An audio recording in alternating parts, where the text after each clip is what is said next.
જામનગર શહેરમાં 14 વર્ષીય સગીરા પર દુષ્કર્મ આચર્યાની ગંભીર ઘટના સામે આવતા ચકચાર મચી। સિટી એ ડિવિઝન પોલીસ મથક વિસ્તારમાં રહેતી સગીરાને પ્રેમજાળમાં ફસાવી તેની સાથે દુષ્કર્મ આચરવામાં આવ્યું હોવાનો આરોપ છે।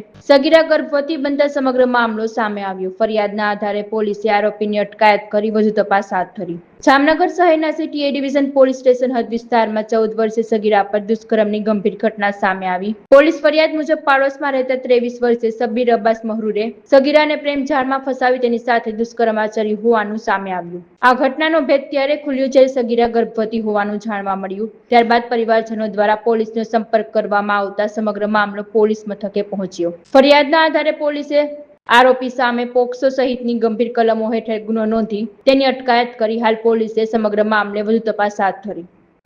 જામનગર સિટી એ ડિવિઝન પોલીસ સ્ટેશન દ્વારા એક પોક્સો હેઠળની ફરિયાદ દાખલ કરવામાં આવેલી છે, જેની વિગત મુજબ જે આ કામના ફરિયાદી છે તેમની સગીર વયની દીકરી એટલે કે 14 વર્ષની જે એક દીકરી હતી તેને પેટમાં દુખાવો થતો હોય ને સરકારી હોસ્પિટલ લઈ જતા ત્યાં તેને ગર્ભ રહેલો હોવાનું જણાયું। જે બાબતની આગળની પૂછપરછ કરતા જે આ કામના આરોપી છે જેનું નામ છે શબ્બીર અબ્બાસ મહૂર, જે રહે ખાટકીવાડ જામનગરવાળા છે, તેના દ્વારા આ જે ભોગ બનનાર છે તેની સાથે જે તેની દીકરી જે સગીર વયની છે તેની સાથે ફ્રેન્ડશિપ કરી તેની સાથે બળજબરીપૂર્વક શરીર સંબંધ બાંધી અને આ પ્રકારનું કૃત્ય કરેલું હોવાનું એમના દ્વારા ફરિયાદ આપવામાં આવેલી છે।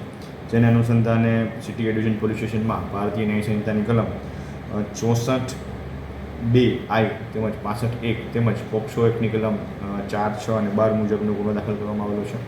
અને જે આરોપી છે શબ્બીર અબ્બાસ મહૂર તેને સિટી એ ડિવિઝન પોલીસ સ્ટેશનના સ્ટાફ દ્વારા અટક કરી અને હાલ આગળની પોલીસ રિમાન્ડ માટેની કાર્યવાહી હાલ કરવામાં આવી રહી છે।